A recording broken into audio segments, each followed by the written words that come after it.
Bonjour à toutes et à tous. Je vous souhaite la bienvenue et je vous propose de prendre un temps, quelque chose que nous avons l'habitude de faire à l'Elabo Mobile, pour se centrer sur ce moment que nous avons pris chacun et chacune.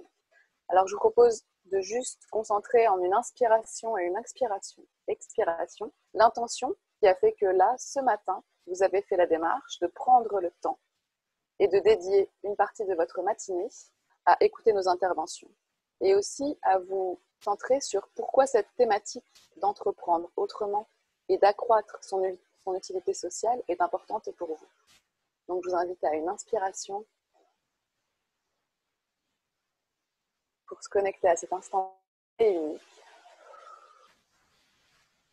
et une expiration. Bienvenue. Je passe la parole à Antoine pour la suite et le déroulé de cette conférence. Oui, donc aujourd'hui, nous allons faire une conférence sur le thème de sortir du monde du travail ordinaire et accroître son utilité sociale. Alors, la conférence, elle va se dérouler en deux temps principaux. D'abord, nous allons vous présenter 6 pas de côté, 6 changements de perspective qui nous semblent des pas importants pour vraiment sentir qu'on travaille autrement. Et le deuxième temps de la conférence, ce sera une présentation de l'association Les Labos Mobiles, les différents ateliers, les différents processus et une présentation d'un projet en cours, Sapin l'Hippopète. Et je vais passer la parole à Benoît qui va nous faire une belle introduction. Bonjour, moi je vais commencer par vous lire une petite histoire. Voici l'histoire d'individus en quête d'épanouissement. Plus ils s'aventurent dans cette voie, plus ils se sentent vivants, et plus ils goûtent cette vie, plus ils perçoivent comme une évidence que leur flamboyance s'exprime de pair avec une grande humilité. D'une part, leur épanouissement se nourrit de sens et de contribution au monde, et celle-ci se réalise dans un équilibre subtil entre pleine expression de soi et respect absolu de l'autre. D'autre part, ils apprennent à reconnaître et accueillir la vie dans ses élans et ses aléas, à goûter la plénitude dans les passions et les inconforts de leur quotidien. Quoique leur chemin soit singulier, ces personnes s'entrecroisent. Elles se trouvent voisines, de quêtes, de territoires et d'époques. Elles décident d'amplifier ce voisinage à travers de rendez-vous réguliers et s'organisent pour que le temps passé ensemble soutienne chacune sur son chemin. Au fil de leur présence juxtaposée et de leurs attentions réciproques, elles tissent des relations et leur connexion au territoire s'en trouve augmentée. Ces rendez-vous, c'est les labos mobiles.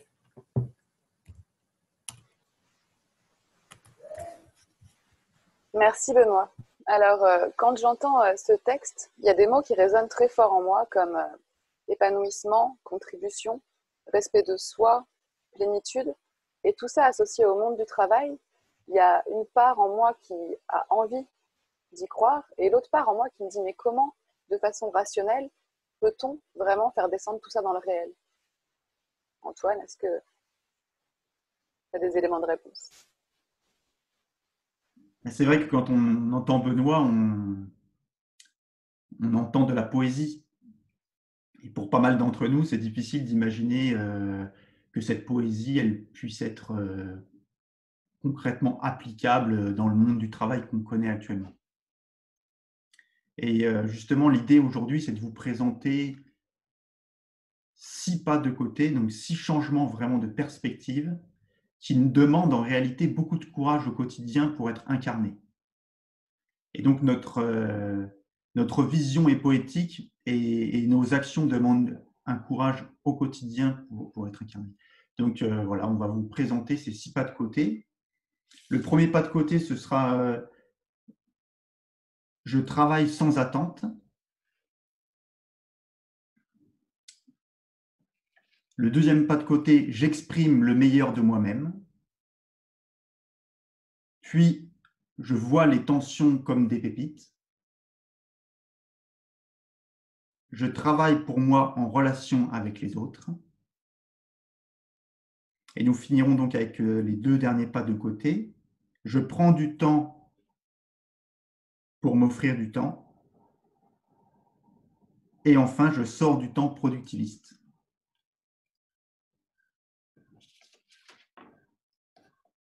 Alors, je vais garder la parole et je vais vous présenter justement ce premier pas de côté, qui est développer la capacité de travailler sans attente. Alors, qu'est-ce que je veux dire par là?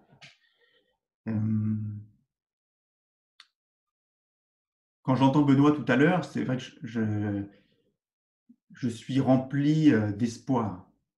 Et ce matin, quand j'ai voulu aller faire mon petit footing matinal et que j'avais mon attestation à remplir, ou que je ne peux plus me promener librement avec mes amis, j'ai une colère en moi qui monte, vraiment une envie d'agir. Alors, soit je n'agis pas et monte en moi une frustration, soit je commente, j'exprime mon mécontentement, mais je n'agis pas en première ligne. Et là, parfois, je peux être pessimiste et voir la vie en gris et ça mène pas grand-chose.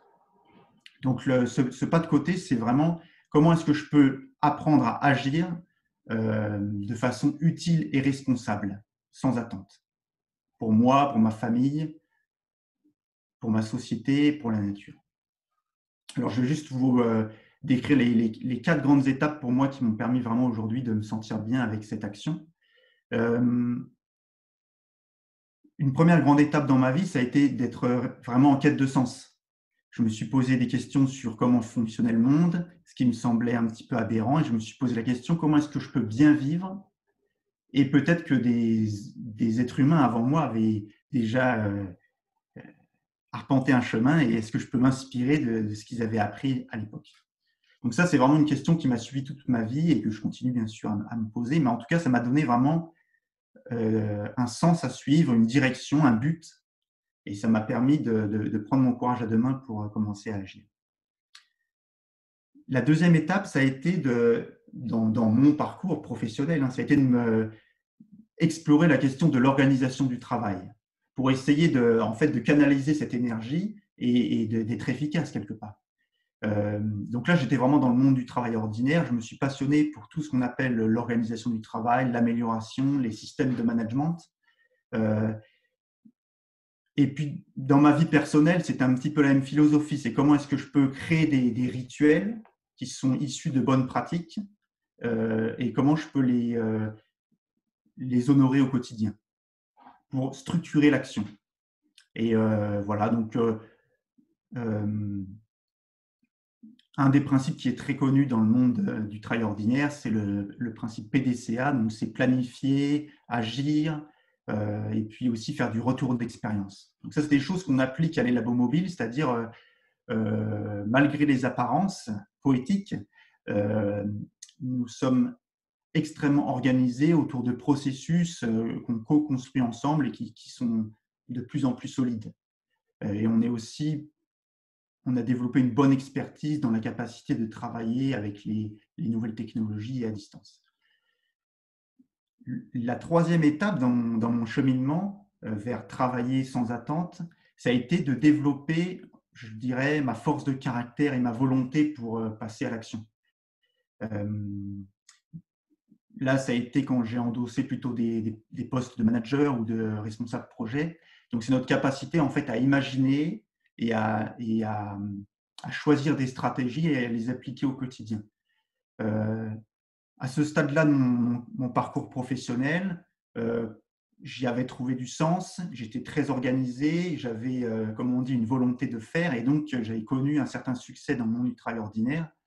Et pour autant, j'ai eu le sentiment d'être dans une impasse à un moment donné, connaissant l'insatisfaction chronique, toujours en quête d'une certaine forme de performance.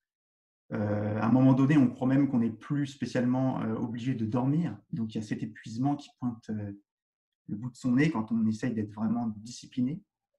Donc, il y a un côté rigide, un côté contrôlant qui m'a fait dire à un moment donné, bon, c'est pas encore la bonne voie.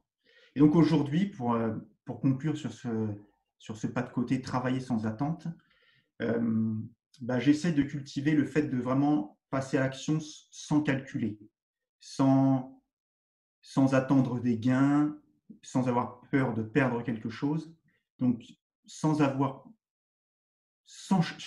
chercher la réussite et sans avoir peur non plus de l'échec. Alors, qu'est-ce que c'est aujourd'hui mon moteur? C'est une démarche qui est beaucoup plus artistique, une démarche qui est liée à mon intention en fait de m'améliorer chaque jour. C'est lié aussi à la quête simplement de la beauté du geste.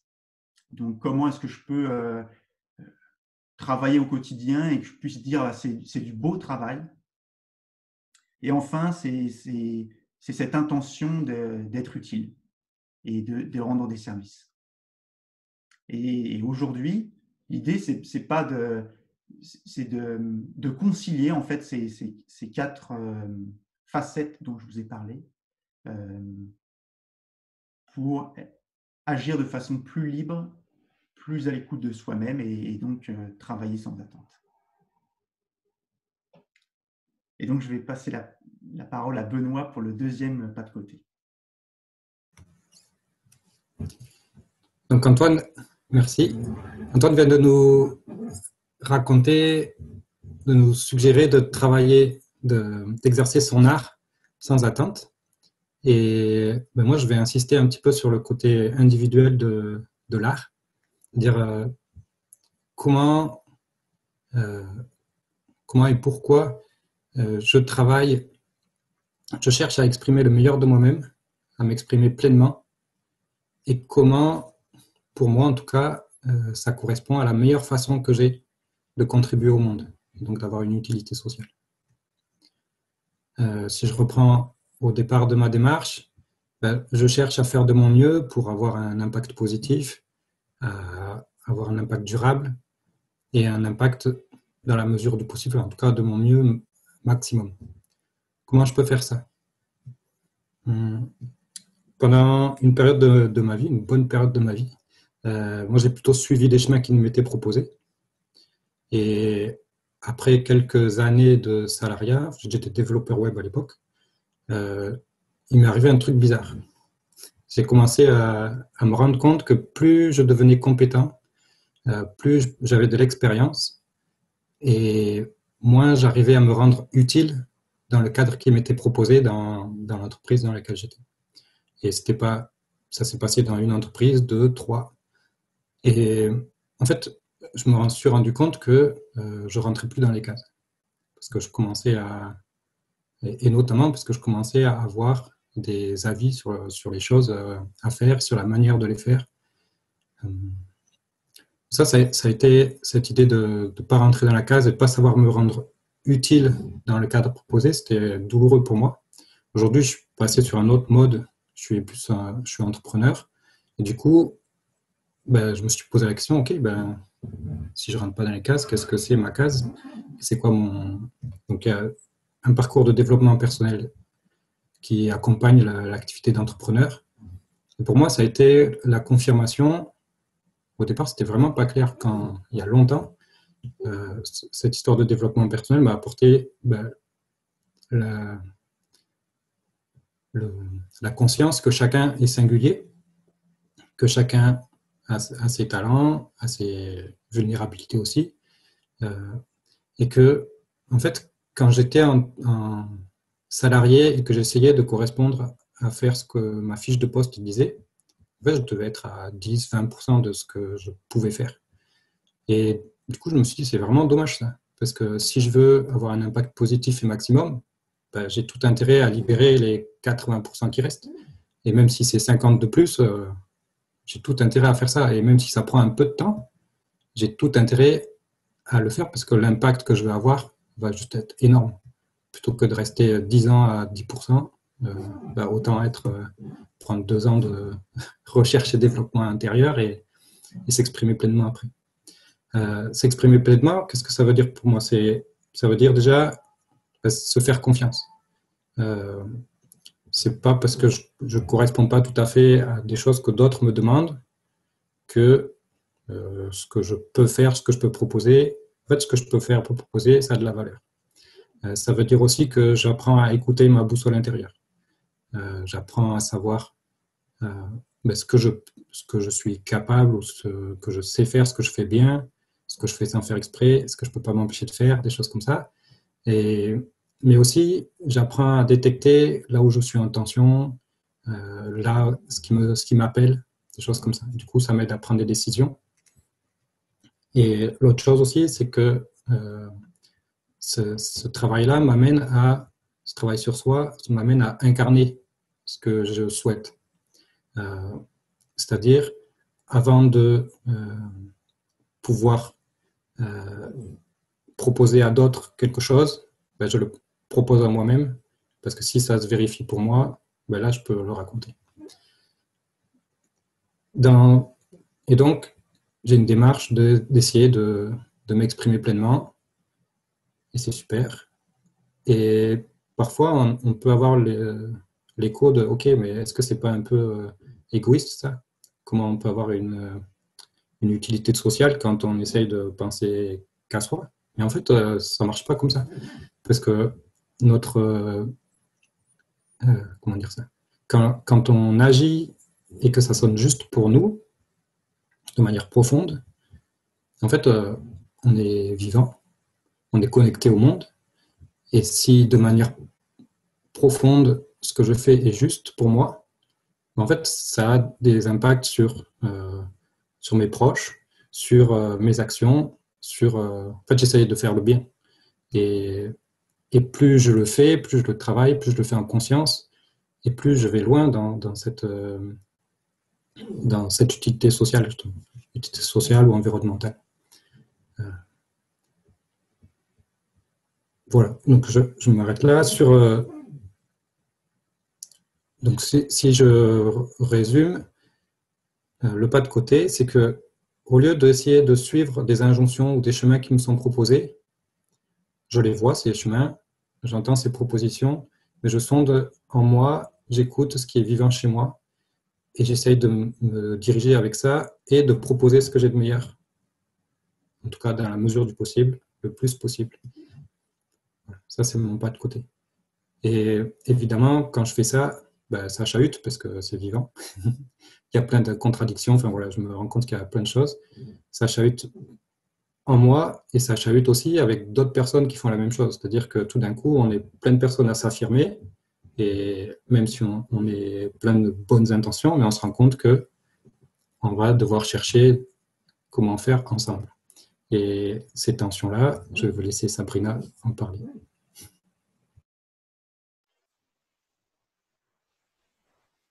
Merci Benoît. Je profite juste pour dire bienvenue à celles et ceux qui sont arrivés entre-temps. Je suis Sabrina. Comme mes camarades de jeu et de travail précédents, je suis membre et cofondatrice de l'association Elabo Mobile.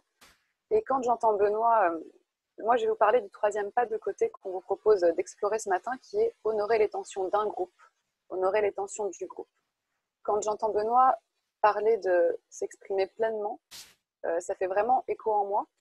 Et je me demande alors comment est-ce que je peux combiner cet élan-là avec le groupe. Parce que j'ai la sensation que si parfois je m'exprime vraiment, je vais peut-être être à l'origine ou causer des tensions.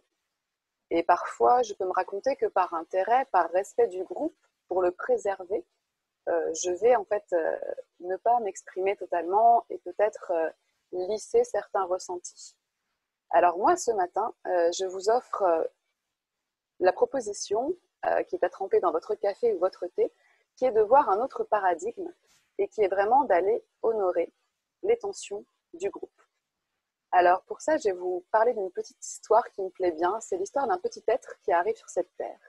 Et chacun des matins où il se lève, chaque action qu'il fait, chaque mot qu'il prononce, chaque événement qu'il vit, il ne se pose absolument aucune question. Et événement après événement, action après action, réaction après réaction, mot prononcé après mot prononcé, il va chemin faisant. Alors, je ne sais pas comment ça sonne pour vous, moi, le ressenti que ça me fait, c'est que c'est quelque chose de complètement irréaliste. Peut-être que ça peut être la vision d'une forme de sérénité obtenue quand on a déjà défini son chemin. Mais quelqu'un qui arrive sur cette terre et qui, jour après jour, ne se pose absolument aucune question et est toujours persuadé que le mot qu'il a prononcé était le juste mot, moi, ça me sonne complètement irréaliste et très froid, en fait. Ça me donne quelque chose de très glacial. Et tout simplement pour vous dire que les tensions internes que l'on peut avoir en tant que personne, qu'être humain, elles ont pour utilité profonde de nous aider à nous définir, à chercher au milieu de toutes les propositions qu'on peut avoir en grandissant, notre système de valeurs, les valeurs qui vont vraiment faire en sorte qu'on est la personne que l'on est, qui vont définir notre singularité. Et je vous propose de transposer ça sur un groupe, c'est-à-dire qu'un individu est une entité, un groupe est aussi une entité qui est la sommité des individus singuliers qui le composent. Et ce groupe, en tant qu'entité, quand il sera au devant de tensions, c'est tout simplement parce qu'il est en train de chercher à se définir. Donc si on change de paradigme et qu'on essaye non pas d'éviter les tensions, mais de leur dire bienvenue, de les accueillir comme une opportunité, il y a quelque chose qui se passe en termes de changement très profond, très intérieur. Et on est en train de parler là de ce qu'on pourrait nommer des architectures invisibles dans le monde du travail. Et moi, mon propos aujourd'hui, c'est de dire quand un groupe se forme, la question n'est pas si un jour nous avons des tensions, si, mais plutôt quand nous aurons des tensions. Premièrement, bienvenue, merci. Et comment va-t-on faire pour en tirer le meilleur pour croître ? L'essentiel pour du coup pouvoir accueillir ce paradigme et en tirer le plein potentiel, c'est de se former à accueillir ces tensions et à les transformer en opportunités de croissance plutôt qu'en conflits. Et c'est là où moi, je me suis intéressée de très près à la palette d'outils de la communication non violente. Ça n'est pas la seule, mais c'est une palette d'outils que moi, je trouve ultra pertinente. Et aujourd'hui, mon propos, c'est vraiment d'essayer de dire, parce qu'il y a de plus en plus de gestion, non pas pyramidale, mais plus horizontale. Et les groupes, pour fonctionner, selon moi, aujourd'hui, peuvent se proposer d'accueillir les tensions, accueillir les conflits, et pour cela, de chacun avoir une formation au préalable en communication non violente qui leur permet de faire cette transformation. Donc, sur le même plan, pour moi, ce pas de côté se situe au même plan, ce pas de côté d'honorer les tensions du groupe, que de travailler pour soi en étant en relation avec les autres. Et c'est le 4e pas de côté qui arrive, et je vous laisse en compagnie de Benoît pour le développer. Merci Sabrina. Et du coup, je vais vous parler. Je vais vous reparler d'un pas de côté. Avant de faire le pas de côté, je reprends ma base et je cherche à faire de mon mieux pour avoir un impact positif, durable, une utilité sociale. Comment je fais ? Il y a une partie de ma recette qui est, en tout cas de notre recette à l'Elabo Mobile, qui est de travailler pour soi en relation avec les autres. Ce qui semble évident, là j'enfonce une porte ouverte, c'est que quand on travaille individuellement, on arrive à être efficace, super. Et ça semble évident pour, je pense, tout le monde, que l'action collective est une clé pour réussir, d'une part, à faire de plus grandes choses, plus durables, mais ça a sûrement été le cas dans toutes les époques. Aujourd'hui, en tout cas, on peut le redire, je pense, au présent. Aujourd'hui, on a besoin de travailler ensemble pour changer des comportements, des choses comme ça. Enfin, on a des enjeux collectifs très, très forts. Problématique, c'est quand on est en collectif, qu'est-ce qui se passe ? Pour illustrer ça, je vais raconter les premiers rendez-vous de l'Elabo Mobile. En fait, au tout début, c'était en 2017, premier rendez-vous de l'Elabo Mobile. L'idée, c'était, OK, j'ai vu comment on pouvait travailler dans un espace de coworking. Chacun travaille pour soi, c'est chouette, il y a des belles interactions. Et je voudrais une dose de plus de faire ensemble. Ben, prenons rendez-vous et prenons une journée, une fois par mois, pour travailler ensemble. On va voir ce qui se passe. Sur ces premiers moments, il s'est passé de très belles choses. C'était très joyeux, des gens passionnants, passionnés. On a beaucoup discuté et en fait, on a peu travaillé, on a peu produit, on a peu avancé concrètement. On aurait pu le faire peut-être si on avait fait 10 rendez-vous ou quelque chose comme ça. Hein. Petit à petit, ce serait construit quelque chose. Sauf que une journée par mois, faire ça sur un gros pari, c'est compliqué. Sur le premier rendez-vous, je crois qu'il y avait 15 personnes. Engager 15 personnes sur une hypothèse de faire ensemble une fois par mois, c'est pas évident. Surtout que dans l'idée, très tôt dans les labos mobiles, l'idée c'était de faire des rendez-vous avec cette intention de faire ensemble, peut-être une fois tous les 15 jours ou même toutes les semaines. Là, le rendez-vous agenda dont on vous parlera, on le fait toutes les semaines. Si je viens toutes les semaines, c'est 50 fois par an. 50 fois par an. Et que je ne produis pas, que je ne réalise pas quelque chose d'important pour moi à chaque fois, est-ce que je vais envie de revenir? La réponse, c'est plutôt non. Surtout que je ne suis pas sûr qu'au fur et à mesure, c'est un vrai pari sur le collectif. Et du coup, on a fait ce pas de côté-là, de dire, OK, je reconnais ce besoin d'utilité pour soi à chaque fois. Et ben, on va essayer de venir travailler dans des rendez-vous, donc se donner rendez-vous régulièrement, travailler pour soi, mais en relation avec les autres. Donc en même temps, au même endroit, au même moment. Et à chaque fois, on va viser quelque chose d'un peu productif pour soi-même. OK, jusque-là, ça va. Qu'est-ce qui nous permet de faire ça? C'est des processus d'intelligence collective, tout simplement. On a posé cette intention. Et je prends l'exemple du rendez-vous agenda. L'intention, c'est faire son planning. Très bien. Je peux le faire moi-même dans mon coin. En fait, je vais le faire en même temps que d'autres, tous les mardis matins, par exemple. Je prends un temps pour ça, et en même temps. On pourrait le faire côte à côte, chacun pour soi. Mais en fait, on préfère le faire en disant aux autres, bah, tiens, aujourd'hui, je suis en train de travailler sur ça en ce moment, cette semaine, je pense plutôt faire ça, et j'ai plutôt telle ou telle problématique en ce moment. Le fait de partager, on obtient des retours, et en fait, on se rend compte tout de suite un bénéfice qui est, bah, je vais faire mon agenda de manière plus efficace. Ça va être plus clair pour moi. Je vais sortir de là, du coup, avec une motivation, parce qu'en plus, je me suis engagé individuellement, mais j'ai raconté aux autres ce que j'allais faire dans la semaine. Ça m'engage. Je reviens la semaine d'après, je suis trop content d'avoir fait les choses que j'ai pu. Et du coup, je travaille mieux avec les autres, alors que je vais travailler seulement pour moi. L'autre truc magique, c'est que du coup, je prends le temps et je fais cet exercice toutes les semaines. Ça, Sabrina vous en reparlera après. Et au fil des rendez-vous, au fil du temps, il se passe un deuxième effet magique, c'est que, en fait,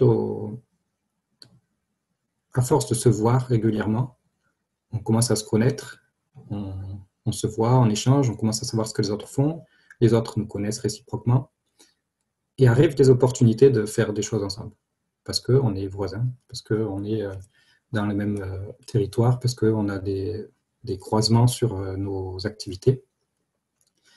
Et là, la coopération arrive, mais de manière très simple, parce qu'on se connaît déjà. Et du coup, il y a ce côté magique dans travailler pour moi en relation avec les autres. Je viens au rendez-vous avec cette intention-là. Et au final, dans le temps, je crée de la coopération. Donc, petit pas de côté, c'est valable dans les labos mobiles, mais je pense que c'est vraiment valable dans tout un tas d'organisations. Ça peut être en fait toutes les organisations où on a l'habitude de travailler en silo, avec sa petite équipe. On pourrait faire le même travail aux côtés d'autres personnes qui sont voisins de quelque chose de territoire, de thématique, même assez différent. Enfin, voilà. Et cette chose-là a beaucoup, beaucoup de force pour moi de faire ce pas de côté-là.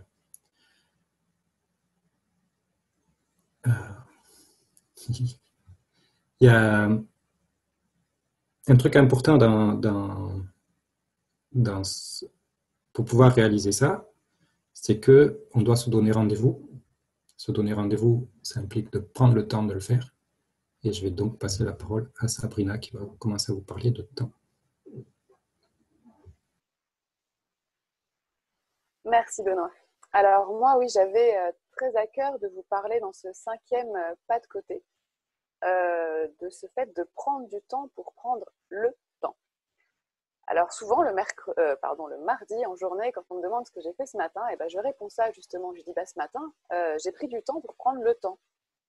Alors je vous laisse imaginer, la plupart du temps, quand les gens ne connaissent pas les rendez-vous agenda, il y a de la surprise. Et pourtant, j'ai envie de développer ce pas de côté parce que c'est une des choses qui m'a apporté le plus dans ce que j'ai trouvé à l'Elabo Mobile en termes de processus d'intelligence collective et de moments pris pour moi en relation avec les autres. Je vais partir d'une semaine lambda. En général, nous, toutes personnes que nous sommes, quand arrive le dimanche fin de journée, soirée, on se connecte au fait que va commencer une nouvelle semaine. On sait à peu près les choses qu'on aura à gérer. Si on est très organisé, on a peut-être même une to-do list ou une forme de planification de cette semaine. Et on gère. Plus ou moins bien, mais on gère. Et arrive le dimanche suivant, et ainsi de suite. Maintenant, je vais vous parler de ce que moi je nomme une semaine lambada. Alors lambada, j'assume, c'est pour dire que désormais j'ai la sensation que j'ai appris à danser avec le temps. Et plus ça va, plus je m'améliore. Parce que c'est un exercice où on peut s'affûter et s'affiner. Grâce à ce processus que je trouve le mardi matin, je peux prendre le temps de réfléchir au regard de ce qui m'est essentiel, de mon essentiel, et le temps qui passe prend une autre dimension. En gros, chaque semaine, je me propose au travers du processus, entre autres, je vous détaille juste quelques points clés, de célébrer. Quand je célèbre des choses qui ont eu lieu la semaine précédente, je suis en train d'ancrer volontairement des morceaux choisis. Et ces morceaux choisis pour quelque chose, au travers de ce filtre de mon essentiel, que je pourrais résumer en gros comme ce qui fait sens, ce qui est en cohérence et ce qui m'apporte de la joie. Quand je mets ce filtre sur la semaine que j'ai passée, les morceaux choisis deviennent des indicateurs ultra précieux, soit pour orienter mon chemin en cours, soit peut-être pour initier de nouveaux chemins. Et voilà, ça c'est la partie célébration de ce temps de rendez-vous. Et après, il y a, au travers du processus, j'ai l'opportunité de mettre le doigt sur des choses que de semaine en semaine, de façon cyclique en fait, je n'arrive pas à intégrer dans mon temps hebdomadaire. Je n'arrive pas à terminer ou qu'au contraire, que je n'arrive pas à faire du tout. En passant du temps avec ces observations-là, avec ces conclusions-là, j'ai l'opportunité d'approfondir mon rapport à ces choses-là. Et j'avais l'impression qu'en passant de cette semaine lambda à la semaine lambada, où je danse avec le temps, ce qui était auparavant comme une sommité de petites frustrations, de choses comme ça qui étaient des insatisfactions, qui avaient finalement un peu leur vie en parallèle de la mienne sans que j'en ai vraiment conscience. Là, j'ai l'impression, au contraire, grâce au processus, que chaque semaine, je regarde droit devant tout mon temps. Et ça me donne ce pouvoir magique, entre guillemets, parce qu'il y a de la volonté, donc il n'y a rien de magique là-dedans au final, mais l'effet peut paraître magique. Mais j'ai vraiment l'impression de redevenir souveraine et de gagner en liberté. Et c'est un processus qui m'apporte beaucoup de soutien pour avancer. Auparavant, on me disait, pour répondre un petit peu au fait que je me sentais parfois éparpillée ou pas, en tout cas optimale, on me disait, mais tu sais, tes objectifs, c'est un escalier qu'il faut monter au fur et à mesure. Ok, j'avais la théorie, mais je ne voyais pas bien comment faire descendre cette théorie dans le réel. Et là, avec les rendez-vous agenda, la sensation que j'ai aujourd'hui, c'est que chaque semaine, j'ai des outils en main pour me fabriquer ma marche d'escalier suivante et que je peux dire au revoir à celle sur laquelle je suis. Et ça, c'est un pouvoir que je célèbre aujourd'hui et je remercie ce processus. Ce processus, comme vous l'expliquez un peu Benoît, il est donc à la fois fait pour soi, en connexion avec l'autre. Et pour moi, ce fait de prendre du temps pour prendre le temps me permet vraiment de saisir très fort le fil de mon épanouissement, d'avancer sur le chemin du sens, de mon sens, de ma cohérence, de ma joie. Et quand je joue et je danse avec le temps qui passe, plutôt que de le subir, j'ai l'impression que je change mon rapport au temps. Et sur cette notion de rapport au temps, je vais laisser Antoine vous exprimer le 6e pas de côté.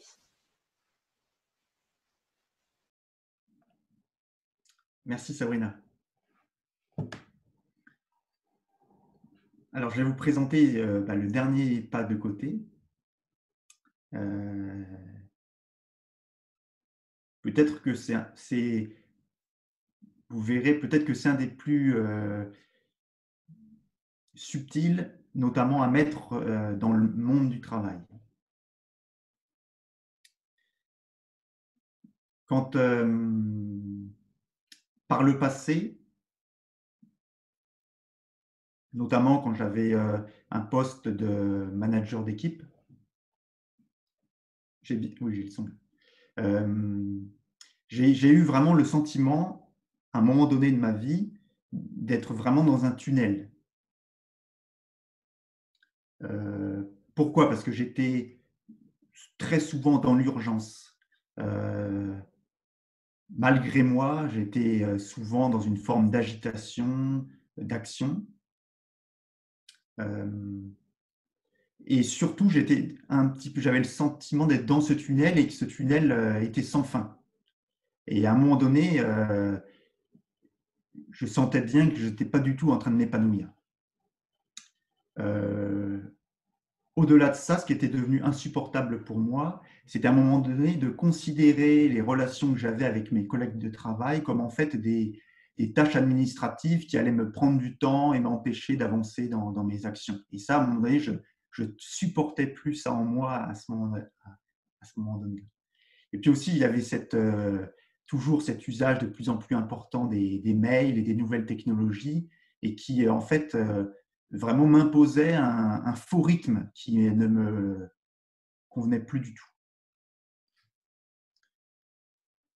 Donc, j'ai pris la décision, en fait, de sortir de ce tunnel et je me suis encore posé la question, mais où est-ce que ce tunnel m'emmène?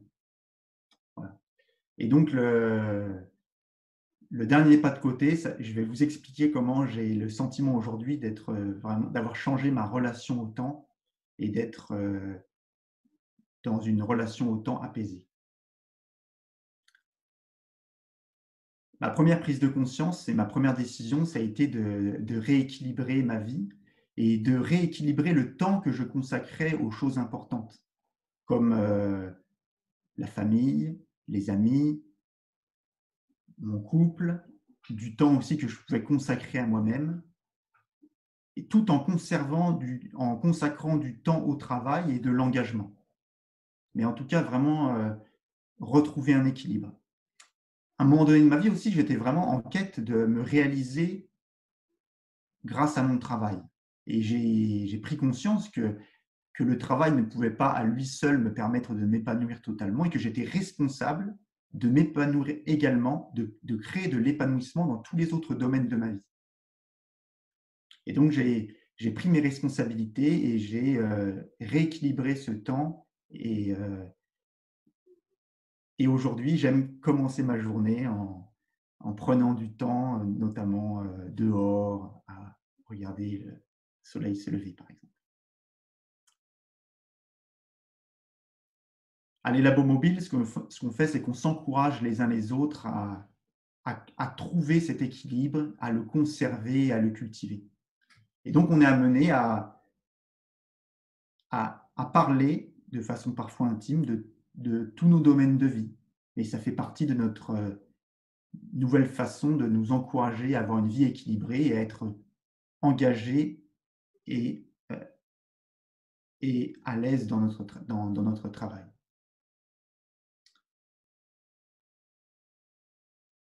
la, la deuxième étape, je dirais, ça a été de retrouver, de m'éloigner justement de ce rythme qui m'était imposé par la nouvelle technologie et de me reconnecter à mon rythme physiologique, notamment reprendre le temps de dormir correctement dans mon cas, de réécouter mon corps qui était où j'avais certaines blessures, des tendinites, des choses comme ça, et à prendre conscience que c'était en lien peut-être avec ce déséquilibre dont je parlais juste avant. Quand j'ai repris conscience de mon rythme physiologique, j'ai repris conscience que j'avais envie d'être en rythme aussi avec la journée, avec le matin qui se lève, avec la nuit qui arrive, profiter de la matinée, de l'après-midi, et que tout ça, ce sont des rythmes à chaque fois différents. Et donc, vraiment me reconnecter à un rythme beaucoup plus naturel. Chemin faisant, j'ai pris conscience aussi que j'aimais être en rythme au-delà de ça avec les saisons. Je ne travaille pas de la même façon en été qu'en hiver. En été, j'ai une très longue journée que je peux utiliser de très tôt le matin à très tard le soir. En hiver, les journées sont beaucoup plus courtes. Et donc, si je veux profiter de ma famille, faire une balade dehors avec mes filles, je dois travailler un peu différemment, adapter mon rythme.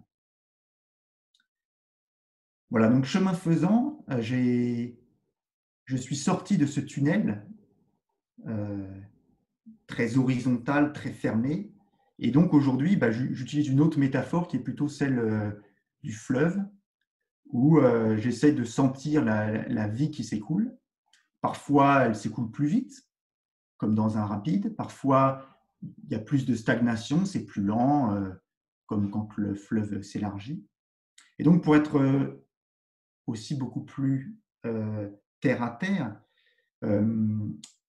comment est-ce qu'on peut s'inspirer de cette image du fleuve dans notre façon de travailler, notamment à l'Elabo Mobile?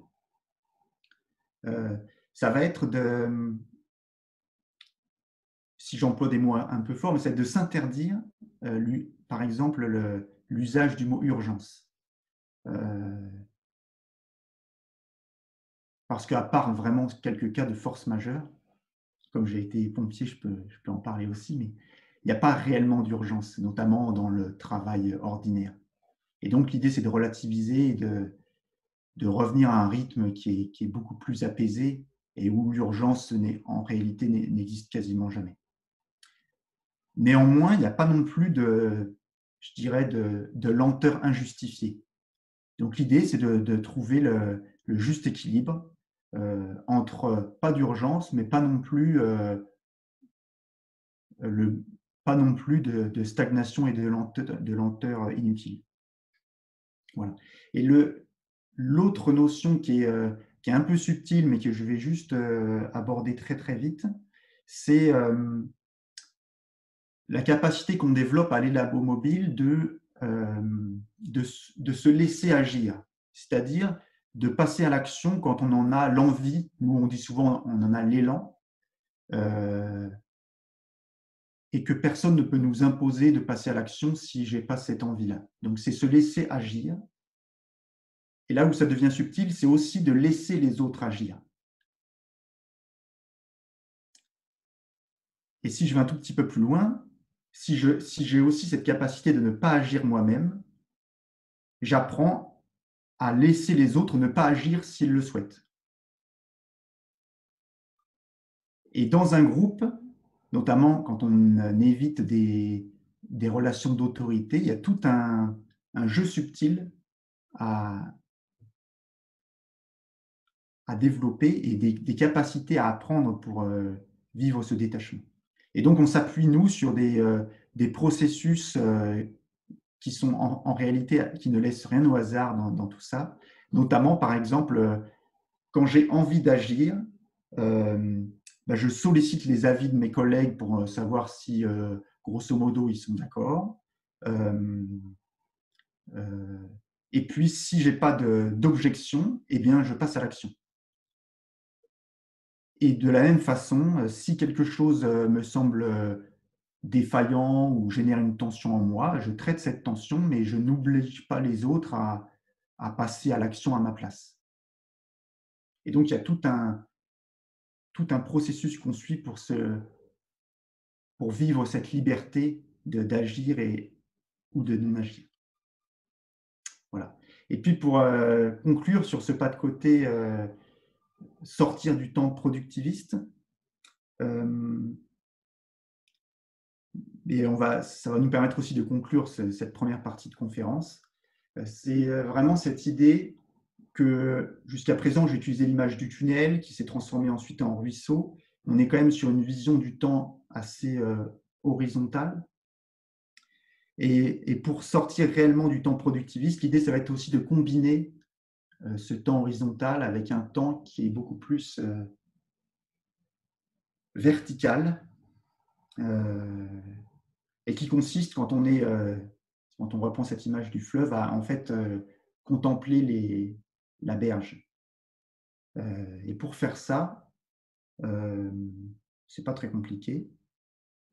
L'idée, c'est d'abord de ralentir nécessairement pour se laisser le temps de contempler le paysage. La plupart du temps, de reprendre conscience de sa respiration et ensuite de ressentir. Donc là, si je le fais tout de suite, je me reconnecte immédiatement à moi, mais aussi à vous tous, que je devine derrière vos caméras. Je reprends conscience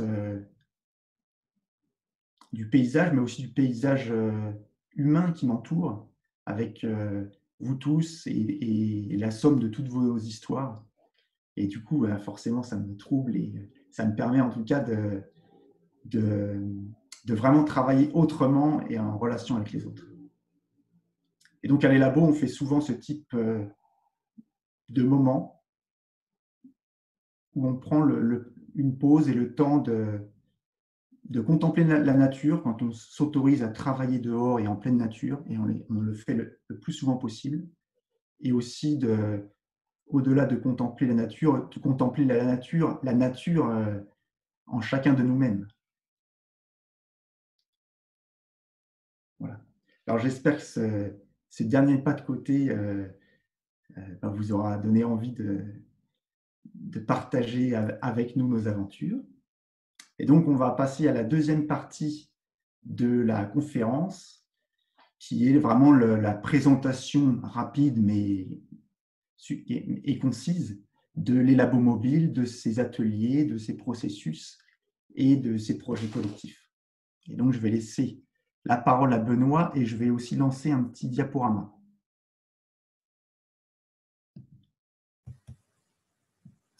Et j'attrape la parole. Merci Antoine. Alors, juste Benoît, technique, je crois que j'ai besoin de l'autorisation pour partager mon écran. Tu peux y aller normalement, Antoine. Comment? Normalement, c'est bon. Voilà, ça y est. Alors, hop. Moi, je vais vous raconter les labos mobiles à nouveau. Et ce que je vais dire va pas forcément correspondre au rythme des images. Voilà, les images viennent illustrer un peu des choses, des moments qu'on a capturés. Ils vont venir voilà, faire des illustrations de ce qu'on raconte depuis le début et qu'on va raconter encore pendant une bonne demi-heure. Sur les labos mobiles, on a parlé de petits pas, enfin de pas de côté, pardon, donc de posture et de recettes qu'on essaye de mettre dans notre activité. Avant de reparler de concret et de technique, entre guillemets, de comment pour réaliser tout ça, je vais juste redire un peu l'objet de l'association, parce que après, petite, très très rapide historique, les labos mobiles, c'est une idée qui a germé en 2016, qui a commencé à être testée en 2017, et après, une association a été créée en 2020. en 2020, ça fait à peu près entre 2017 et 2020, il y a une centaine de rendez-vous qui ont été tenus. Donc on peut dire que c'est une expérimentation qui a été testée. Et on a posé une intention au moment de la création de l'association, dans l'objet de l'association, qui est, en quelques mots, donc l'association Les Labos Mobiles vient soutenir la quête d'épanouissement et d'humilité de chacun de ses membres, donc au niveau des individus. Au niveau du collectif, on vient chercher une cohérence de notre communauté, des membres de l'association, une cohérence, de la résilience et de la sobriété.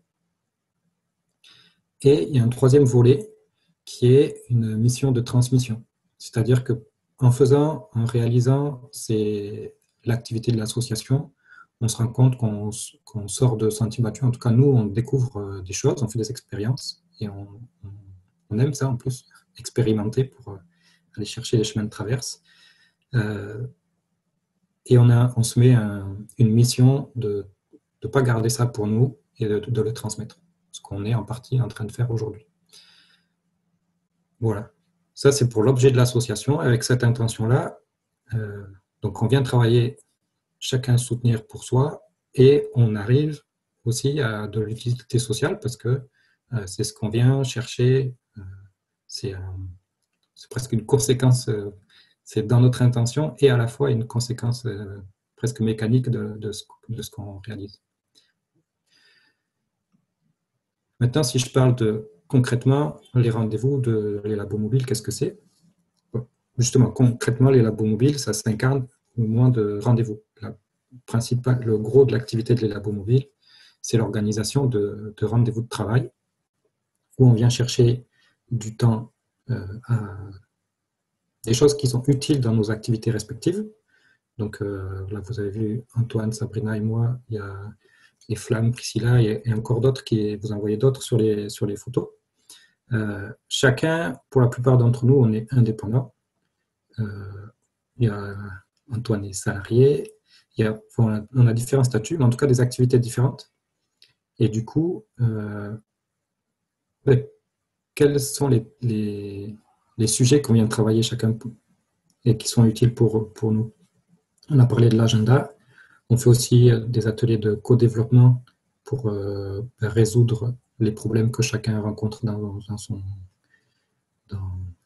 son activité. On peut avoir des temps, il y a eu des rendez-vous sur la sobriété, donc comment on fait pour mettre un peu plus de sobriété chacun dans sa vie. Voilà. Et du coup, se soutenir dans cette démarche-là. Il y a eu des rendez-vous d'interconnaissance, parce qu'on a besoin de se connaître soi, de connaître les autres, de tisser des relations. Des rendez-vous il y a eu des rendez-vous de travail où on a produit. Alors on fait chacun son propre travail, mais on le fait en même temps et côte à côte et on se motive. Il y a eu des rendez-vous administratifs où en fait on sait que moi je suis entrepreneur, j'ai besoin régulièrement, disons une fois par mois, de faire un peu d'administratif et de le faire avec d'autres, ça me motive, donc je prends le temps pour le faire et en plus on peut s'échanger des astuces. On a identifié à peu près 13 thématiques comme ça qu'on pouvait chercher à faire, à mettre dans les rendez-vous de les labos mobiles. C'est une liste qui est vivante, c'est-à-dire que ça dépend des besoins de chacun. Si à un moment j'ai besoin de communiquer, je me rends compte que je prends du temps régulièrement ou que j'ai besoin ou intérêt à prendre du temps régulièrement pour faire de la communication sur ce que je fais, ou ça peut être de la communication interne, et ben, je le mets dans mon planning et je préviens les autres en disant voilà, je souhaite travailler sur de la communication. Je donne rendez-vous, par exemple, vendredi après-midi, et je fais plutôt ça une fois toutes les semaines, par exemple, ou tous les mois, selon mon besoin. Et si ça intéresse d'autres, on peut créer un rendez-vous et on trouvera des façons de faire pour que l'activité de chacun soit réalisée, mais qu'elle se fasse aussi les uns avec les autres, en tout cas en lien les uns avec les autres, qu'il y ait des processus connexion entre nous.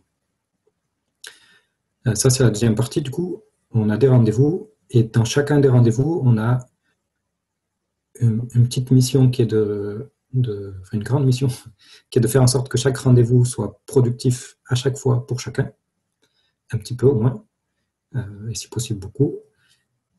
Pour ça, on s'appuie sur des processus d'intelligence collective.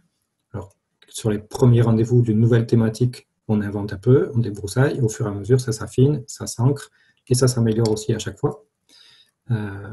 Donc, des processus d'intelligence collective et un cadre qu'on pose bien, qu'on veille à bien poser, parce que justement, l'idée de faire pour soi, on la rappelle au départ. On rappelle selon les types de rendez-vous. Antoine, vous parlez de partage parfois intime. Ben, on a besoin de confidentialité, on a besoin de bienveillance.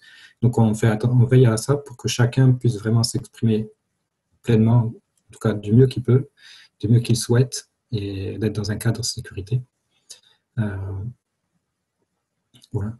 Donc ça, un objet qui a une intention à la fois pour soi, avec les autres et ensemble, cohérence, résilience, sobriété, un objectif de transmission, des rendez-vous soutenus par un processus d'intelligence collective et un cadre qui est posé, des personnes, vous en apercevez quelques-unes ici. Donc on a une communauté de personnes, aujourd'hui on va dire autour de Bayonne, sur le PRB et alentour. C'est aussi une façon de travailler. Ça, qu'est-ce que ça amène? Je vais glisser vers le Saint-Paul-Hippopète. En fait, aujourd'hui, on se rend compte que dans ces rendez-vous de l'Élabo Mobile, en fait, qui structurent notre temps et nos activités, on se rend compte que au bout de quelques temps de connexion, d'interconnexion entre nous, à travailler chacun pour soi, en fait, on a envie de faire des choses ensemble. Et donc, émergent des opportunités de travailler ensemble.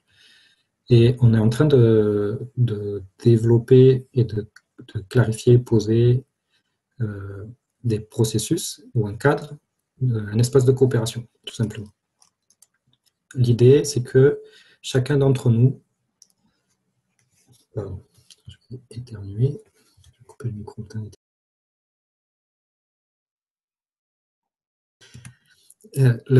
L'idée, c'est que chacun d'entre nous peut, s'il le souhaite, déposer au centre de notre groupe une proposition. Et très bientôt, on va ouvrir ça, en tout cas l'intention c'est d'ouvrir ça à d'autres personnes, qu'on puisse recevoir des missions de l'extérieur et de les mettre au centre. C'est-à-dire que voilà, j'ai un sujet, j'ai une idée, une sollicitation, quelque chose à faire ou que je souhaite faire. Je pense que ça a du sens, de la valeur, donc je l'amène. Et qui souhaite, tout seul, je ne peux pas le faire, ou pas pleinement, je me sens limité. Et du coup, je le propose en coopération à d'autres. Et d'autres vont se positionner comme contributeurs. Donc moi, je peux t'aider sur la partie communication, je peux t'aider dans la réalisation, sur tes spécialités. D'autres vont aussi se proposer sur le cadre. On va veiller à ce que ce projet-là permette que je parlais de cohérence et de résilience du groupe. Ben, ok, on va faire un projet, on va prendre du temps. Comment faire pour que chacun des participants, ceux qui contribuent, reste à l'équilibre? C'est-à-dire que si je prends du temps, que j'ai un retour réciproque sur le temps que j'y passe. Ça peut être financier, mais ça peut être d'autres moyens. Aussi veiller à ce que dans le cadre, à chaque fois, on puisse apprendre de ce qui s'est passé de cette coopération pour améliorer, faire des processus d'amélioration continue.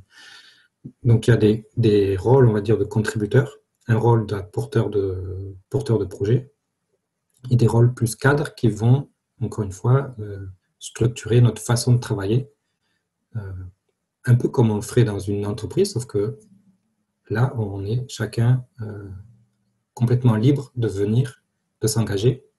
Voilà. Donc, un espace de coopération libre. Et pour illustrer ça, je vais passer la parole à Sabrina qui va vous parler d'un de ses projets qui s'appelle Sapin Lipopette. Merci Benoît. Alors pour veiller au fait qu'on puisse avoir un temps d'échange à la fin, parce que le temps est passé vite, je vais essayer d'être assez rapide. Ce projet qui s'appelle donc Sapin Lipopette, c'est un projet que nous avons eu envie de mettre au centre de cette volonté de passer un petit peu de temps à s'observer dans la coopération et à s'entraîner les uns avec les autres, à faire ensemble en vue de ce développement dont Benoît parlait, d'un espace de coopération efficient et efficace et sensé. Ce projet qu'on a choisi, c'est un projet qu'on a choisi avec le cœur parce qu'il a du sens et parce que dans le calendrier, il tombe pile poil aussi. Donc c'est un projet autour des sapins, comme vous pouvez peut-être le deviner d'après le nom. Et c'est l'histoire de Marichou. Marichou, c'est la cousine de Mafalda. Elle est partie passer Noël l'année dernière en Argentine, invitée par sa cousine Mafalda. Et en fait, après Noël, elle a eu une prise de conscience cette année-là. Elle s'est rendue compte que le sapin qui trônait fièrement au centre du salon, qui avait mis entre 5 et 10 ans à pousser, et bien en fait, une fois l'événement de Noël passé, il finissait sur le trottoir. Et en fait, elle constatait que c'était le cas de tous les arbres de Noël et elle voyait ce trottoir jonché de sapins. Elle est revenue au Pays Basque, elle a dit que nenni, cette année, j'ai envie de faire différemment et je veux construire mon sapin de Noël. Et Marichou est venue nous voir à l'Elabo Mobile en disant voilà, j'ai envie de faire mon sapin de Noël. Et nous, on lui a dit bingo, on va t'aider, Marichou. Alors oui, on est confinés. Et justement, c'est un défi. La contrainte créant la créativité, ce n'est pas quelque chose qui nous a freinés.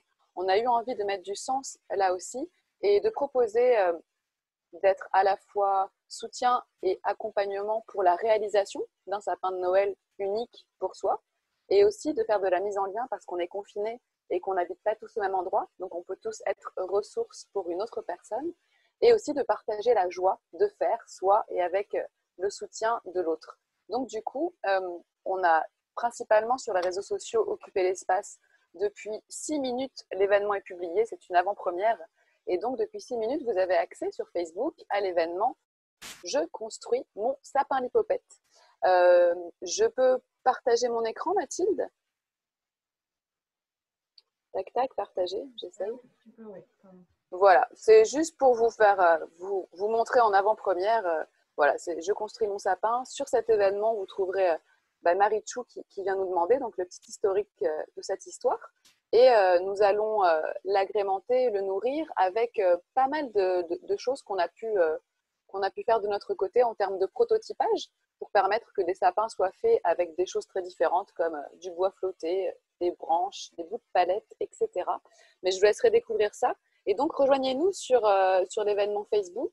On va aussi faire quelque chose sur Instagram, sur l'Instagram Elabo Mobile. Et sinon, on vous invite aussi à vous rapprocher de l'Elabo Mobile au travers d'une éventuelle adhésion. Et sinon, d'aller voir aussi sur le site web Elabo Mobile pour retrouver un petit peu le contenu écrit de tout ce qu'on a essayé de faire vivre ce matin et aussi les rendez-vous. Et voilà, je ne vais pas prendre davantage de temps sur ce sujet-là et je passe la main au temps d'échange et des questions en vous remerciant pour votre attention. Alors, merci Sab. On a eu une question de Judith qui nous demandait si on pouvait en dire un petit peu plus sur nous, ce qui aidera aussi à répondre à des questions qui ont été posées sur à qui s'adressent en fait ces rendez-vous, exclusivement aux entrepreneurs ou est-ce que les salariés peuvent venir. Donc, je vous propose un petit tour de table à tous les 5 pour nous présenter. Donc, moi, je suis Eflam, je suis graphiste en freelance, c'est-à-dire je suis travailleur indépendant, je ne suis pas salarié, et je me forme actuellement à la facilitation graphique et aux techniques d'intelligence collective. Voilà. Antoine. Alors moi, je suis Antoine. Alors actuellement, je m'occupe de personnes qui sont en perte d'autonomie, donc soit du fait de leur âge, donc des personnes âgées, soit des conséquences de maladies ou d'accidents, donc des personnes qui sont atteintes de handicap. C'est un secteur qui est assez sous tension. Et donc, à ma mesure, modestement, j'essaye de trouver des pistes d'amélioration de ce métier-là. Et notamment, j'essaye de développer une activité d'insertion par activité, d'insertion par l'activité économique. Ça, c'est une partie de… Et donc, je suis salarié aujourd'hui, à temps plein. Et juste pour répondre à une partie de vos questions, aujourd'hui, on se réunit tous les mardis matins. Et l'idée, ce serait aussi de créer davantage de rendez-vous à des heures plus enfin des heures plus accessibles aux gens qui ont un emploi du temps de salarié. Donc, de créer des rendez-vous en dehors des horaires de travail habituels. Voilà pour moi. Par exemple, je ne sais pas si Benoît, tu veux prendre la parole. Voilà, donc Benoît Briand. Moi, je suis facilitateur graphique. Je fais aussi un peu de facilitation. Facilitateur graphique, c'est j'aide avec des dessins et du texte à exprimer des idées. Je peux par exemple faire des comptes rendus de réunions, séminaires et des reportages graphiques comme ça. Ça permet, au bout de 6 mois, on peut reprendre les notes et les relire très facilement. Et en fait, moi, ce que j'adore faire, c'est capturer les idées et commencer à les faire exister. Donc j'aime bien quand mon mission dépasse un peu le cadre de la facilitation et que j'aide à prototyper les choses. Et Sabrina, veux-tu te présenter ? Merci. Alors, je m'appelle Sabrina Ravetta. Ce que je peux vous dire de moi aujourd'hui, j'ai un parcours assez dense. En gros, aujourd'hui, je suis dans les outils de la communication non violente. J'ai très à cœur de diffuser ces outils parce que moi, ils m'ont apporté beaucoup de choses. J'ai un grand goût à relier les individus et les univers. Donc, j'ai quelque chose de très, très fort en moi autour de la symbolique des ponts. Et d'ailleurs, j'ai mon activité est pour l'instant sous le nom du Pont Côté des choses. Cet élan-là vient du fait que, en grandissant, j'ai observé le monde du travail et j'y ai pas trouvé ni sens, ni ma cohérence, ni joie. Je suis partie dans le monde qu'on nomme alternatif. J'ai fait des années dans le militantisme et du coup, dans ce milieu alternatif, j'ai trouvé plus de sens, plus de cohérence, un peu plus de joie. Mais ce n'était pas encore ça. Et surtout, j'ai eu l'occasion d'observer que tout groupe d'êtres humains a besoin d'outils pour communiquer. Et c'est pour ça que je suis partie dans la communication non violente et que je me suis outillée à ce niveau-là. Et maintenant, mon envie est de diffuser et de partager tout ça. Et je passe la main à Priscilla. Donc, du coup, moi, c'est Priscilla. Pour ma part, je suis membre de la couveuse d'entreprise Interstice à Tarnos et je porte une activité de transmission inter- et intragénérationnelle en proposant de partager le récit et les expériences de chacune et chacun. Donc, ce sont des récits personnels ou professionnels par la voix. C'est ça l'idée, c'est de transmettre aux générations suivantes ou aux pairs leur récit par des capsules sonores. Et donc cette activité s'appelle Récits en héritage, si ça vous intéresse. Et en parallèle, j'anime un podcast local sur les initiatives qui s'appelle Il était une fois dans l'Ouest du Sud. Et d'ailleurs, les derniers épisodes en ligne parlent justement de l'élabomobile puisque j'ai interviewé Benoît. Donc, si vous voulez en savoir plus, vous pouvez aussi l'écouter. Voilà, et du coup, je repasse la main à Eflamme pour une autre question. Tout à fait. Merci à tous pour cette présentation. Donc, vous l'avez compris, la réponse à la question de Constance, est-ce que c'est aussi valable, nos activités sont aussi valables pour les salariés? Oui, nous avons à cœur d'accueillir tout le monde.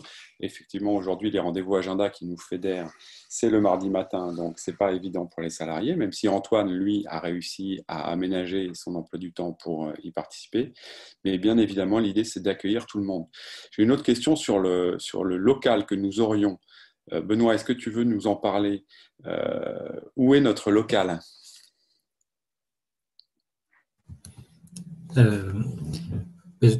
On n'a pas de local et c'est un vœu, jusqu'à preuve du contraire en tout cas. L'idée au tout départ de l'Élabo Mobile, il y avait cette intention de déplacement, c'est le mobile dans l'Élabo Mobile, c'était d'être itinérant, de se déplacer chez d'autres personnes, d'être hébergé pour, on va dire, principalement 2 raisons, en fait 3. La première, c'est que les questions de locaux peuvent être peuvent phagocyter les projets.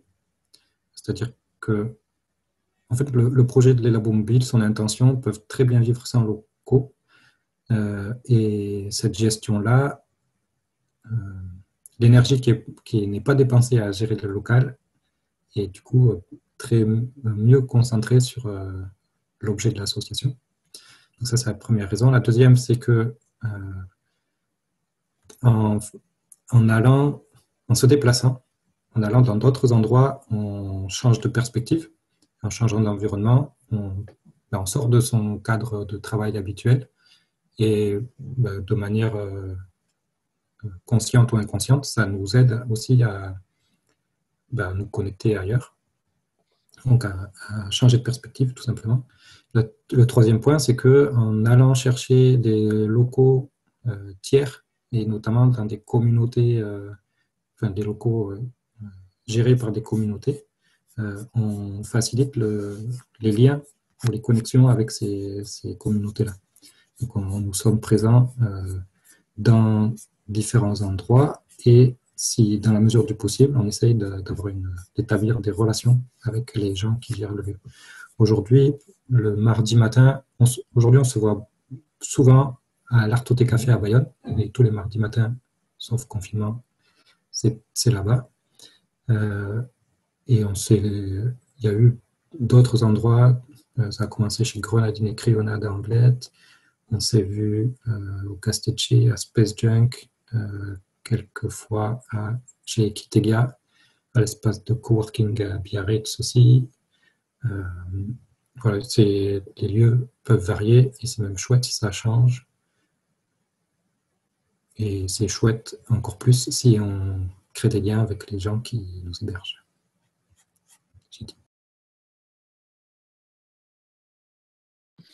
Merci Benoît. Il est 47, on a encore un petit peu de temps. Mathilde nous avait posé la question, qu'est-ce que c'est les rendez-vous agenda? Alors c'était en début de conférence, il y a eu pas mal d'éléments de réponse depuis, mais je reformule. Les rendez-vous agenda aujourd'hui, l'intitulé, c'est consacrer du temps à l'essentiel. Donc, on se retrouve le mardi matin pour 1h30 pour suivre un processus bien calé qui nous permet de programmer notre semaine en gardant bien à l'esprit les choses qui nous sont essentielles, en observant les choses qui sont un petit peu poussives et pourquoi, en se questionnant sur nos émotions, nos ressentis. Voilà, c'est ouvert à tous et voilà. Est-ce qu'on a d'autres questions? Est-ce que, alors Benoît a levé la main, est-ce que c'est pour montrer l'exemple ou est-ce que c'est pour prendre la parole? Pour prendre la parole. Je t'en prie. Juste pour préciser sur le rendez-vous agenda, on a fait en sorte qu'il soit assez court. Ça nous prend 1h30, de 9h30 à 11h. Et on accueille à partir de 9h, notamment pour ceux qui viendraient, pour nous laisser le temps d'arriver et nous connecter de manière conviviale, mais aussi pour ceux qui viennent découvrir. On les accueille avec un peu plus de temps, on explique un peu ce qui va se passer. Et je voulais juste ajouter un truc sur est-ce que c'est accessible aux salariés? La réponse est oui, tous les rendez-vous qui sont prévus, sauf exception mardi matin prochain, mais c'est vraiment exceptionnel, sont ouverts à tout le monde. Vous pouvez venir. Effectivement, il y a des questions sur les horaires. Il y a plusieurs stratégies possibles qui soit de prévoir des rendez-vous supplémentaires à d'autres moments, soit moi je rêve que des gens viennent vraiment, enfin des gens qui sont dans des entreprises avec d'autres personnes qui ont l'habitude de travailler dans leur bureau, déplacent une partie de leur activité dans des rendez-vous de l'Élabo Mobile. Et la troisième voie, c'est de la transmission. Nous, on le fait parce qu'on en ressent le besoin, on expérimente, on pose des bases, et comme vous a montré Flamme, là, on commence à avoir des supports, et à être petit à petit, on améliore nos procédures et on les documente. Et du coup, il y a aussi matière à, si les principes qu'on énonce ici vous intéressent, on est bien conscient qu'on ne peut pas être 10 000 dans nos rendez-vous. Même au-delà de 10, ça change un peu le rendez-vous. Et que du coup, créer d'autres rendez-vous, créer d'autres communautés, ça fait partie des stratégies souhaitables en tout cas. Comme ça me ferait bien kiffer de transmettre tout ce qu'on est en train d'expérimenter. Merci Benoît. J'enchaîne là sur ce qu'on est en train d'expérimenter, puisque Dany nous pose une question. Vos outils proviennent-ils exclusivement de la CNV? Quels sont, enrichis par GIS, quelles sont les sources des outils? Sabrina, est-ce que tu veux nous en parler un petit peu? Oui, je peux confirmer que ça n'est pas du tout exclusivement tiré de la communication non violente. La communication non violente est plus là comme un plus en termes d'atmosphère pour pouvoir nous permettre de gérer au mieux. Moi, je suis outillée, mais je ne suis pas nécessaire. C'est juste que j'apporte une voix supplémentaire. Ce que j'évoquais tout à l'heure au travers du pas de côté et de la communication non violente, c'est vraiment au travers des tensions et des conflits. On va dire que je peux, avec la communication non violente, avoir une valeur ajoutée pour la gestion, mais elle n'est pas du tout la seule façon d'accueillir une tension ou un conflit. C'est juste une des façons efficientes qui existent. Et après, quelles sont les sources de nos outils? Je peux y répondre brièvement et laisser la parole sur ça, mais en gros, je dirais que les sources de nos outils, ce sont nous-mêmes. Benoît a quand même élaboré pas mal de processus en amont originellement quand l'Élabo Mobile était en période d'expérimentation. Et après, nous, en termes de groupes, tous les groupes qui existent, en fait, se permettent en fin de processus, il y a un temps de rétrospective et d'amélioration. Et chemin faisant, les processus évoluent. Mais complète-moi peut-être, Benoît, parce que voilà. C'est exactement ça. C'est-à-dire, on a une culture, je dis où on l'apprend au fur et à mesure. Moi, j'ai appris dans un espace de coworking, j'ai commencé à apprendre dans une coopérative d'entrepreneurs. J'ai commencé à apprendre des techniques d'intelligence collective. Après, du coup, on utilise ça. Plus on l'utilise, plus on affine notre expérience et notre art d'utiliser ça. On n'arrive plus à s'en passer, donc on continue à l'utiliser. Priscilla a remarqué la dernière fois que le processus nous aidait vraiment à être efficace et à respecter le cadre. Donc, ça fait vraiment partie des ingrédients. Les processus, effectivement, quand on sent qu'il y a des choses qui ne fonctionnent pas, on s'autorise à les questionner et à les améliorer. Et il y a aussi le fait que pour pouvoir les partager, du coup, on les note, on les écrit, on les rend visuels. Et ça facilite. Iflam vous a montré une fiche de déroulé. Et on peut en créer comme ça pour tout un tas de sujets. Et c'est très chouette à construire au fur et à mesure. Merci Benoît. Là, vous voyez sur l'écran le partage que vous fait Antoine qui vous montre le programme que je vous ai présenté tout à l'heure. Bon. Chantal a une question en audio. Il faut que je retrouve mon panneau participant qui disparaît à chaque fois qu'on partage l'écran. Chantal, est-ce que tu as Oui, activé ton micro? Nous t'écoutons. oui, bonjour. Alors j'ai bien compris et je vois bien tout ce que vous avez expliqué là peut apporter à des travailleurs indépendants. Je vois moins bien pour des gens qui travaillent dans une entreprise, dans une administration, dans un hôpital, en quoi ils peuvent mettre tout ça en pratique. Merci pour ta question. Antoine, j'ai l'impression que on va aller vers l'intériorité. Est-ce que ça t'intéresse d'en parler? Donc, je suis d'accord pour en parler puisque je suis concerné, puisque je suis salarié. Euh, alors,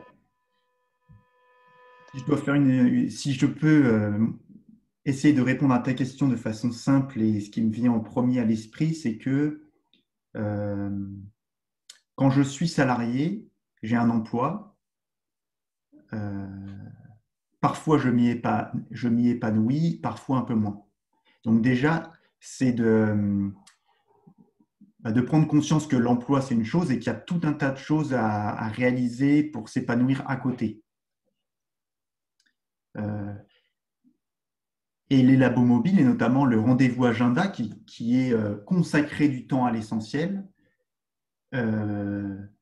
nous aide à prendre conscience de qu'est-ce qui est essentiel pour moi et comment je peux y consacrer plus de temps. Et donc, en tant que salarié, ça m'aide à me dire qu'est-ce qui est essentiel pour moi dans mon emploi, mais qu'est-ce qui est essentiel pour moi à côté de mon emploi. Mon engagement dans une association, mon engagement dans un mouvement politique, ma présence auprès de ma famille, et comment est-ce que je peux trouver les ressources en moi pour, on en parlait un peu tout à l'heure, pour, pour vraiment me reconstruire un équilibre. Ça, c'est la première chose. L'autre chose qui me vient aussi, c'est comment est-ce que comment en venant à l'agenda de l'Elabo, comment est-ce que je vais pouvoir mieux vivre l'expérience de mon emploi. Parfois, c'est une expérience qui est pas très confortable, qui peut être même douloureuse. Parfois même, on vient à l'agenda parce qu'on sent bien que ça manque de sens et on a envie de trouver plus de sens à sa vie. Et donc, l'idée, c'est que ces rendez-vous vont nous encourager, en tout cas, à, à, à rebondir, à chercher des opportunités d'amélioration de notre sort quelque part. Voilà. Et donc, on va pouvoir trouver du soutien auprès de nos amis de rendez-vous. On va pouvoir trouver des encouragements. Une question qui m'est très chère à moi. Alors, pour tout vous dire aussi, j'ai d'autres compétences, on va dire, dont une qui est le coaching professionnel. Et donc, l'idée aussi, c'est qu'à chaque agenda, Benoît en a parlé un tout petit peu tout à l'heure, on va exprimer à haute voix ce qui est important pour nous et on va exprimer aussi à haute voix des engagements qu'on prend pour nous-mêmes et qu'on s'est choisi nous-mêmes. Et du coup, la semaine d'après, on arrive et puis on dit check, pas check, c'est-à-dire comment est-ce que j'ai réussi à répondre à mon engagement? Est-ce que effectivement j'ai accompli cet engagement ou est-ce que j'ai eu plus de difficultés et qu'est-ce que ça veut dire de où j'en suis? Voilà. Et donc ça, pour quelqu'un de salarié, et d'ailleurs je pense aussi aux gens qui sont à leur compte. La problématique en fait est exactement la même. C'est pas parce qu'aujourd'hui je suis libéral que c'est vraiment ma voie et que je m'y plais. Donc en fait la problématique est exactement la même. C'est tout simplement s'encourager les uns les autres à être plus à l'aise dans notre vie, plus ancré, plus aligné entre voilà, ce que je pense, ce que je dis, ce que je fais, et, et puis à ma mesure, me sentir plus utile. Merci Antoine. Benoît, tu as levé la main. Est-ce que tu veux ajouter un complément très rapide parce qu'il est 10h59, il faut qu'on finisse? Oui, très rapide, c'est si je suis salarié, je suis dans une organisation, et surtout si je suis dans une organisation qui a un but d'utilité sociale, qu'est-ce qui m'empêche, imaginons je fais de la communication, qu'est-ce qui m'empêche de venir travailler sur mon sujet aux côtés d'autres personnes qui font la même chose? Ben en fait, j'ai tout intérêt à le faire. Et par exemple, si je rencontre d'autres chargés de communication, ça me sort de mon isolement, on va dire, de professionnel, et ça aide, facilite les connexions entre les gens. Pareil, si je fais de l'administratif, pareil, si le co-développement, c'est l'idée, ben, j'ai des problématiques dans mon entreprise, je peux venir les apporter auprès d'autres personnes qui m'apportent des regards extérieurs. En fait, j'ai tout à y gagner. Ce que je veux dire, c'est que moi, je rêve que des organisations s'emparent de ces principes de travailler en relation, donc pour soi, mais aussi pour son organisation, en relation avec d'autres, individus et organisations, et que du coup, on se reconnecte, en fait, qu'on maille, qu'on renforce les liens entre les organisations au niveau du territoire, des choses comme ça. J'ai dit. Merci Benoît. Antoine, est-ce que tu peux me remettre la dernière slide pour conclure sur les contacts? Voilà, on vous remercie beaucoup pour votre écoute. Pour en savoir plus, donc, vous pouvez aller sur notre site elabomobile.org.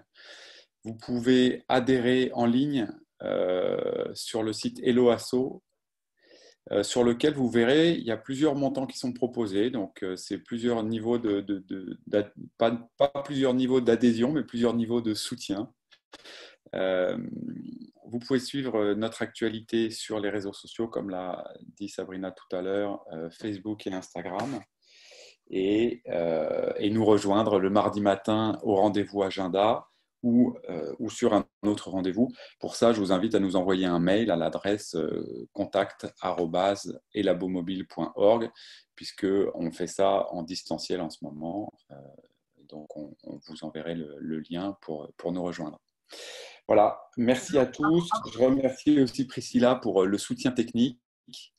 Je vous souhaite une très bonne journée et je repasse la main à la maison de l'ESS. Merci beaucoup. Avant que tout le monde ne parte, j'aimerais quand même prendre la parole 2 minutes d'une part pour vous remercier tous et pour dire que à votre écoute, moi j'ai l'impression qu'on a eu raison de faire ce pas de côté pour démarrer la semaine durant laquelle nous allons parler essentiellement de développement économique et que là vous nous avez parlé et il me semble qu'il était bon de commencer par un développement personnel. J'ai l'impression que vous nous faites sortir de l'immédiateté à travers tout ce que vous avez pu dire pour accepter de réfléchir avec d'autres. Et c'est une forme de régulation qui me semble beaucoup manquer dans nos organisations depuis des années. Et donc, en cela, bravo et merci et j'espère longue vie à Elabomobile avec de nombreux soutiens.